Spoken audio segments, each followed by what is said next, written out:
What's up, y'all? Welcome back to Rome Reviews. I'm Rome, and I got the Oppo Find N5 right here, and I have the Vivo X Fold 3 Pro, the global version. So what I'm gonna do is immediately out of the gate, the thing that I'm gonna say is I feel like I'm putting the Vivo X Fold 3 Pro at a slight disadvantage because it has the global software on it. And Fun Touch OS is very, very basic. So I just want to go into this video saying that up front. So what we're going to do is we're going to do like the whole spec thing real quick. So on the Oppo Find N5, we have, goodness, we have Color OS, which is the Chinese version software for this device, Chinese device. Um, this one was released this year in February. Uh, Unfolded, the thinness is 4.2 millimeters. Folded, it is 8.9 millimeters. The weight is 229 grams. And let's see, we could talk about like the front being glass and aluminum alloy frame and all that stuff. Long story short, this is a thin, light foldable. All right. With the biggest screen on the market right now, I want to say the inner screen is 8.12 inches. Yes, that's correct. All right, so we have a LTPO OLED display. I think that's on both screens. LTPO OLED. Yep. All right. HDR10. All of the goodness wrapped up in there. Let me see, anything else? The only other thing I want to mention as far as like the hardware goes, the cameras. The cameras are 50 megapixel wide, 50 megapixel periscope telephoto, 8 megapixel ultra wide. All right. Now we're going to jump over to the Vivo. The Vivo, let's see, we're going to jump in. This one was released in March of last year, so this month last year, and this device still holds up solid in the foldable arena. So, anyway, this one's going to be slightly thicker all around, whereas 5.2 millimeters unfolded, 11.2 millimeters folded, 236 grams, which is what, 7 grams heavier, which is slightly, ever so slightly noticeable. All right.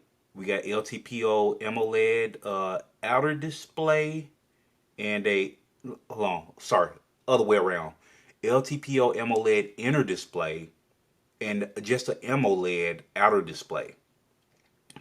Let's see. And the last thing is the cameras. 50 megapixel wide, 64 megapixel periscope telephoto, and 50 megapixel ultra wide. The camera specs on here are higher and it is noticeable. We're going to say that just right away. So anyway, getting into the meat of things, let's turn these bad boys over. And I will say right away that I really appreciate I'm gonna get judged in the comments for saying this, but I really appreciate foreign phone companies and the phones they make and the stuff they give you with the phones. Both phones came with their the charging blocks, the cables. This one came. They both came with a back plate to cover the back of the phones, and they both have screen protectors on the phone out of the box. I can't express how much I appreciate that because it's just less stuff. You get more with you spending 15, 1600, upwards of almost $2,000 on these phones. Why won't they give you stuff with these phones? Like Pixel, Google, and Samsung, they do not give you anything with these phones. That is insane to me.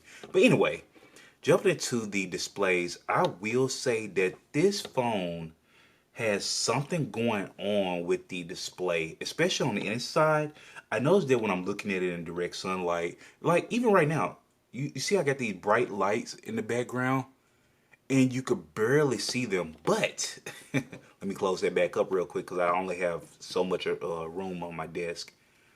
But on this device, you can see it is their reflection is much more noticeable. And so they have some type of anti-reflection reflection coating on this phone, and it's actually, I mean, it's not nearly as noticeable as it is on the Vivo. Let me see. Or maybe I'm imagining that. I just feel like it's less glare when I'm looking at it. Let's see. Let's unlock and let's unlock. All right. So look.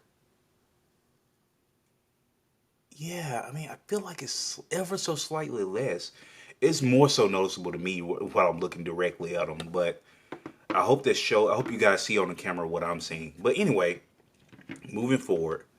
I will say software wise, and like I said, I know that I'm putting the Vivo at a disadvantage because it has that Fun Touch OS on it. But software wise, it is very smooth. I mean, it still holds up to this day. Very smooth. Actually, let's do this real quick. Let's go into settings on both. One moment. Trying to do these double fisted. Okay, let's do about device. Let's do about phone. So this one has the new Snapdragon 8 Elite mobile platform on it.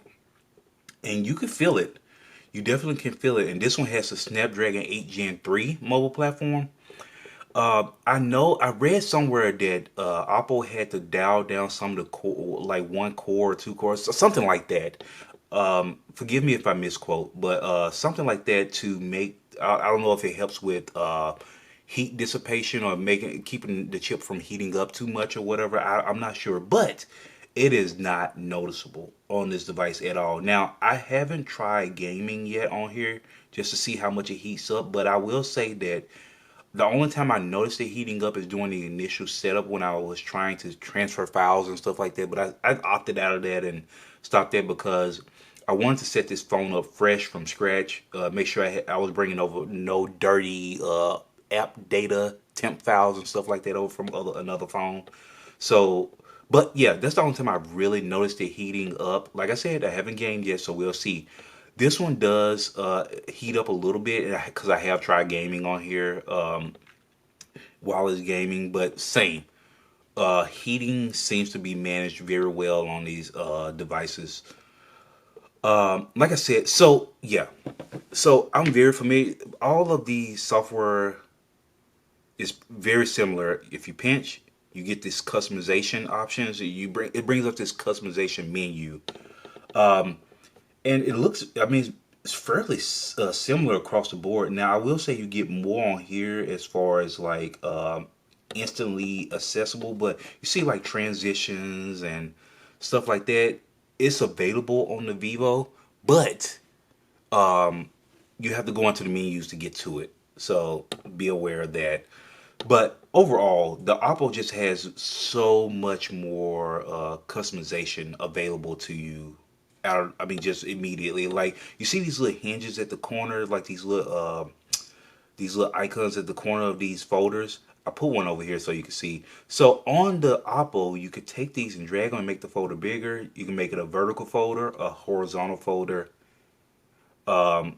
make it bigger, smaller, so on and so forth. I mean, that is that's good. On here, there is no customization option like that. Let me come out of there. Hold on the folder.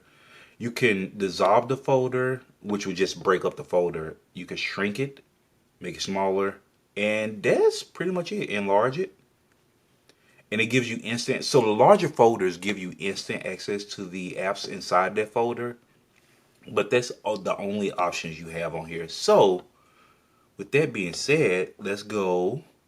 Just going to cover like quick customization stuff. So wallpapers. And you'll see it brings us to, so this is something that's actually inconsistent on the Vivo, where if I hit wallpapers, sometimes it'll bring up the little bar at the bottom where it brings up your wallpapers, which is fine. But you have to scroll all the way to the end of it to get to the actual wallpaper menu. So anyway, what I was saying was, so you have quite a few options in here.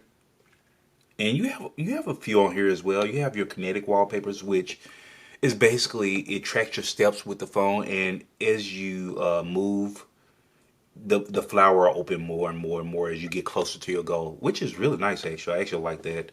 You have your live wallpapers, and you have your static wallpapers. Now, let me see before I misspeak. let's go back up, and we're going to go to home screen, lock screen, wallpaper. And you do have your themes. And those, one of the things I really like that's consistent across both devices is your themes will have, let's come out of there and go into themes on here as well. Home screen, lock screen. I'm still familiarizing myself with Oppo, but I think it's wallpaper and style. There we go. So if you go into themes, you have quite a few here on both devices. I will say you do have more options on the Oppo, of course, than you do on the Vivo right now with Fun Touch. But you can see I've downloaded a couple down here, just playing with stuff.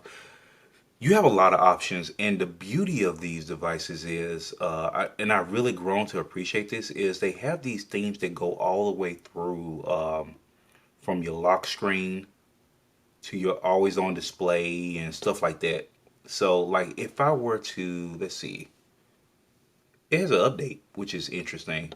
So I have this one applied right now. But see, yeah, so yeah, you have your always on display on the opposite side of the phone of the menu. And then you have your lock screen.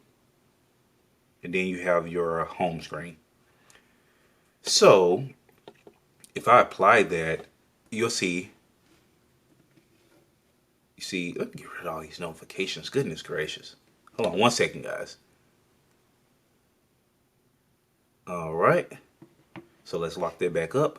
And it's going to be the case on both sides. You see, like, they have these really nice animations. This thing, they give so many fingerprints, it's driving me crazy. But I'm trying not to wipe them too much. So, always on display. Lock screen. Home screen. And I love when wallpapers flow all the way through. So, same over here. Lock screen. I mean, not lock screen. Always on the display screen. Lock screen and... Let's try to get this one more time for you guys. All right. Always on display. Lock screen. Home screen. So I kind of like that flow when they fall. Now I will say that this one is just like a static wallpaper. I have to dig a little bit deeper and see if they have one that just kind of flows all the way through. But either way, my point stands. Let's close that. And so, yeah, I will say this. Even though I haven't gone out and just directly compared them, I will say that the Vivo has my favorite foldable camera available right now at this moment. On a foldable. I have taken pictures with this one, and I will say it is consistent. I'll say that, and they are good photos. I won't say I'll say this: you won't blow anybody away, but they are good photos. You can rely on it to capture the scene relatively well. Let me see. The only other thing I will say that Oppo is crushing it on, and I'm going to cover this in my full review of the phone as well. But what is crushing it on is this. I forgot what they call this feature, but where you can have multiple apps and you could just kind of click back and forward on them. Smart downloads is on. I gotta turn it off. But yeah, I really love that on this phone. The Vivo, you do have some options on here to, let's see, have multiple apps. You can do it on both displays. And it's smart enough to switch it when you open the phone from vertical to horizontal, which is actually really cool. Or, yeah, or vice versa, whichever one. But it doesn't have that, what is it called? Edgeless display or something like that, boundless display, whatever they call it. Whatever fancy name they've given it. But you do have, and you can open another third app and things like that on here. So just as a quick comparison, I will say, I mean, these are my two favorite foldables. And I do have the Pixel 9 Pro Fold, but as far as foldables go, it gives you that large, pretty screen on the inside. But I feel more compelled to multitask when I have one of these phones in my hand. But as you can see, just a quick wrap up. I just want to kind of show you those like close together. It's barely noticeable. The aspect ratios on both phones is fairly close. Although I will say that the screen on the Oppo is a bit larger on both from both aspects, outside and inside displays. But yeah, look at those. I mean, it's crazy how far we've come with foldables in such a short time. Look at that. That's crazy. I mean, I know Samsung has had those foldables out for a few years now, but it's crazy how quickly the competitors have really caught up and I mean really just made strides. Look at that. That is crazy. So let me close that. I don't know why it keeps opening up my contacts. But anyway, yeah, I really appreciate you guys tuning in for this quick comparison. I will do more comparisons in the future, especially around the camera, because I do want to show you guys the difference. Like I said, when I had this foldable in my pocket, I didn't feel compelled to carry another phone because I knew that I could rely on the camera to give me really good results all around now. I mean, you know, every now and then, when I was learning, I would get a blurry photo of things that were like really heavily in motion at the time. But I've gotten some great photos on this phone, and I'm hoping to be able to do the same on this phone somewhat. I know that it has a lower megapixel count on a couple of the lenses, but hey, let's see what that software algorithm does, okay? All right, but anyway, really appreciate you guys tuning in once again, and I will catch you in the next one. Please like and subscribe if you like the content, all right? Catch you later.